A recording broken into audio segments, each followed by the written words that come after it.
کیا اللہ اپنے بندے کو کافی نہیں؟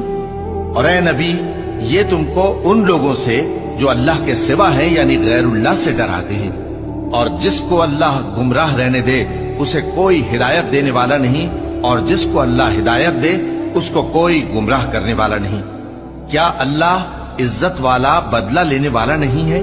اور اگر تم ان سے پوچھو کہ آسمانوں اور زمین کو کس نے پیدا کیا تو کہہ دیں گے کہ اللہ نے۔ کہو کہ بھلا دیکھو تو جن کو تم اللہ کے سوا پکارتے ہو، اگر اللہ مجھ کو کوئی تکلیف پہنچانی چاہے تو کیا وہ اس تکلیف کو دور کر سکتے ہیں؟ یا اگر وہ مجھ پر مہربانی کرنا چاہے تو کیا وہ اس کی مہربانی کو روک سکتے ہیں؟ کہہ دو کہ مجھے اللہ ہی کافی ہے، بھروسہ رکھنے والے اسی پر بھروسہ رکھتے ہیں۔ کہہ دو کہ اے قوم، تم اپنی جگہ عمل کیے جاؤ، میں اپنی جگہ عمل کیے جاتا ہوں، ان قریب تم کو معلوم ہو جائے گا کہ کس پر عذاب آتا ہے جو اسے رسوا کرے گا۔